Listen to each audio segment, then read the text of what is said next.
رات کو میری بیوی مجھے سوتا دیکھ کر کمرے سے نکل جاتی۔ جب میری آنکھیں کھلتی تو کمرے میں موجود نہ ہوتی۔ میں اس کا گھنٹہ بھر انتظار کرتا۔ جب وہ واپس آتی تو اس کا حلیہ بہت عجیب سا ہوتا۔ اس کے کپڑے بھی پسینے سے شرابور ہوتے۔ ایسے لگتا کہ جیسے وہ کوئی زور والا کام کر کے آئی ہو۔ لیکن جیسی منگل کی رات آتی تو میری کی ہوئی بیوی مجھے اپنے قریب نہ آنے دیتی اور مجھے دوسری کمرے میں سونا پڑتا۔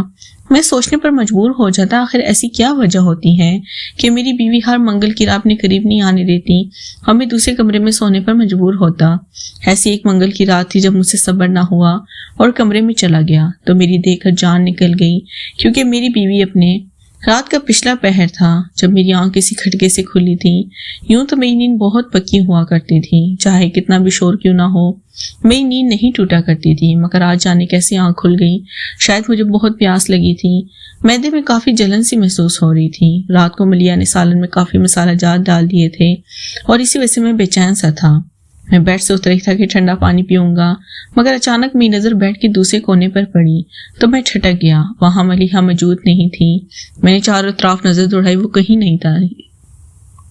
ایسے کیسے ہو سکتا؟ میں نے گھڑی پر نظر ڈالی تو 4 بجے تھے، بس صبح ہونے میں کچھ ہی دیر تھی۔ میں جلدی سے کچن میں چلا آیا کہ پہلے ٹھنڈا پانی پی لوں، پھر دیکھتا ہوں کہ ملیحہ کہاں ہے۔ پانی پی کر کافی آرام محسوس ہوا اور میں واپس کمرے میں آیا تو دیکھا ملیحہ اپنی جگہ پہ سو رہی تھی۔ میں حیران سے اس کے قریب گیا اور غور سے دیکھنے لگا، مگر وہ گہری نیند میں تھی۔ ضرور واش روم گئی ہوگی، مجھے ایسے ہی لگا کہ واش روم کی لائٹ آف تھی۔ میں نے سر جھٹک کر کمرے کا دروازہ بند کیا اور اپنی جگہ پر سو گیا۔ حسب معمول صبح کام پر جانے کی جلدی اور اسی افراتفری میں سب کچھ بھول بھال گیا تھا، مگر میرے وہم و گمان میں بھی نہ تھا کہ میرے گھر میں کیا کھیل کھیلا جا رہا تھا۔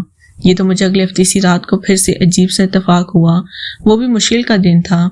میں نے بہت تھکا ہوا تھا، رات کا کھانا کھاتے گہری نیند سو گیا تھا اور آدھی رات کو مجھے محسوس ہوا کہ میرا فون بج رہا تھا، مگر میں چاہ کر بھی اپنی آنکھیں کھول نہیں پا رہا تھا۔ فون کی بیل کب سے بھی بج جا رہی تھی، مگر میں اتنی گہری نیند میں تھا کہ اپنی آنکھیں نہیں کھول پا رہا تھا، بس نیند میں ہی ہیلو ہیلو کیے جا رہا تھا۔ ایسا اکثر ہوتا کہ کوئی آواز آتی تو ہم اسے اپنے خواب میں نہ صرف محسوس کرتے بلکہ ہمارا دماغ اس آواز کے لحاظ سے ایک پورا منظر پیش کر دیتا، اور میرے ساتھ بھی وہی ہو رہا تھا۔ کافی دیر تک بیل بجنے کے بعد بند ہو چکی تھی اور اسی وقت میری آنکھ کھل گئی۔ میں نے اپنا موبائل اٹھا کر چیک کیا تو وہ تو آف تھا۔ پھر اتنی دیر سے رنگ کی آواز کہاں سے آنے جا رہی تھی؟ میں نے اس اپنا خواب سمجھ کر کروٹ بدلی تو میں حیرت زدہ رہ گیا، کیونکہ میری بیوی ملیحہ بستر پر موجود نہیں تھی۔ میں نے اندھیرے میں مگر وہ سچ میں نہیں تھی۔ میں نے اسی غیر ارادی طور پر واش روم کی جانب دیکھا، مگر وہاں پر بھی اندھیرا تھا۔ اگر وہ وہاں ہوتی تو واش روم کی لائٹ آن ہوتی۔ میں نے سائڈ لیمپ آن کی اور کمرے کے اطراف نظر دوڑائی، مگر وہ کہیں نہیں تھی۔ مجھے عجیب سا چچس ہونے لگا تھا۔ آخر اس وقت وہ کہاں تھی؟ میں کوئی مزاح چھوڑ تو نہیں تھا کہ اپنی بیوی پر شک کرتا، مگر میں ملیحہ کو اچھے سے جانتا، اسے اگر پیاس بھی لگتی تو وہ رات کو کمرے سے باہر نہ نکلا کرتی تھی، بلکہ مجھے جگا دیا کرتی تھی۔ عفان پلیز پانی لا دے، میرا گلا سوکھ رہا ہے، وہ ہمیشہ مسکین سی شکل بنا کہتی اور میں کچھ نہ کر پاتا، اور اسی وقت فریج سے پانی کا جگ لے آیا کرتا، مگر ایسا بس 2-3 بار ہی ہوا تھا۔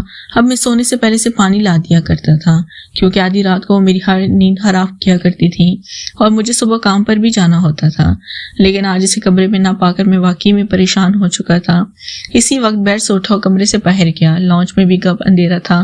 میں نے لائٹ آن کی اور کچن میں چلا آیا، مگر وہ وہاں نہ تھی۔ میں جلدی سے واپس پلٹا اور ایک ایک کر کے سارے کمرے دیکھ لیے، وہ کہیں نہ تھی۔ میں لانچ کے بیچوں بیچ پریشان کھڑا سوچے جا رہا تھا کہ آخر وہ کہاں گئی ہوگی۔ اچانک میری نظر سینیوں پر پڑی۔ ہو سکتا ہے وہ اوپر والے پورشن میں گئی ہو، یہ خیال آتی میں اوپر چلا آیا۔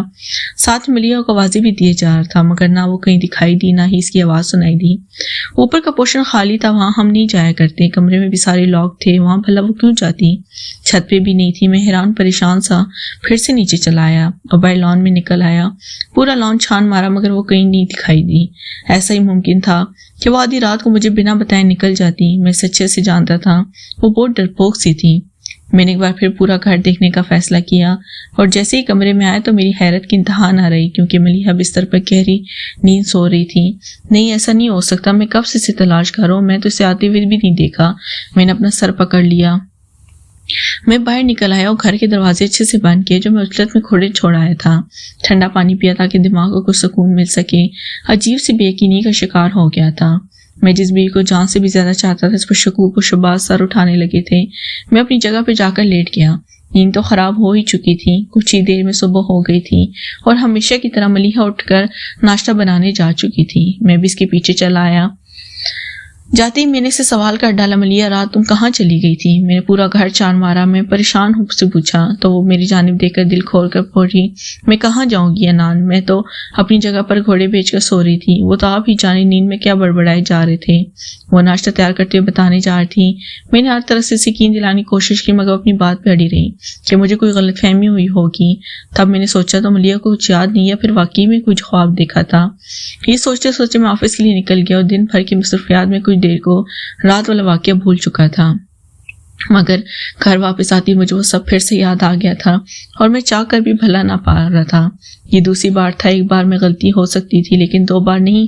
اور حیرت کی بات یہ تھی کہ پچھلی بار بھی مشکل کی رات تھی، منگل کی رات تھی اور اس بار بھی آج رات کو بھی میں سو نہ سکا، بس سونے کا ناٹک کرتا رہا تاکہ دیکھ سکوں یہ وہ کہاں جاتی ہیں، مگر ساری رات اپنی جگہ سے نہ ہلی تھی اور گہری نیند میں خوابوں کے مزے لیتی رہی۔ اسی طرح اگلی رات بھی وہ اپنی جگہ پہ تھی۔ اب میں سمجھ چکا اس طرح منگل کی رات کو بیٹھ جاتی ہے۔ مجھے منگل کا بے صبری سے انتظار تھا، مجھے بہت محبت تھی، اگر وہ کسی انسان کی بلیک میلنگ میں آ گئی تھی تو مجھے سے بچانا تھا، میں اس کا محافظ تھا، اسے اپنی پریشانی مجھ سے کہنی چاہیے تھی۔ اکثر فلموں اور ڈراموں میں دیکھا کرتا کہ کوئی پرانا شناسہ کسی بھی غلطی کو لے کر عورتوں کو بلیک میل کرتا ہے اور وہ اپنا گھر بچانے خاطر کی ہر بات ماننے پر مجبور ہو جاتی تھی۔ میرا انتظار ختم ہو چکا تھا، منگل کی رات آ گئی تھی۔ آج میں نے جلد ہی سونے کا کہہ کر کمرے کی بتی بجھا دی تھی۔ میں آج جا کر سب کچھ اپنی آنکھوں سے دیکھنا چاہتا تھا، مگر مجھے کیسے میری آنکھ لگ گئی، شاید اتنی راتوں سے جاگ رہا تھا تبھی میری آنکھ لگ گئی، مگر شاید مجھے بس 1 گھنٹہ ہی ہوا ہوگا۔ اگر آپ کو ویڈیو اچھی لگی پلیز چینل کو لازمی سبسکرائب کریں۔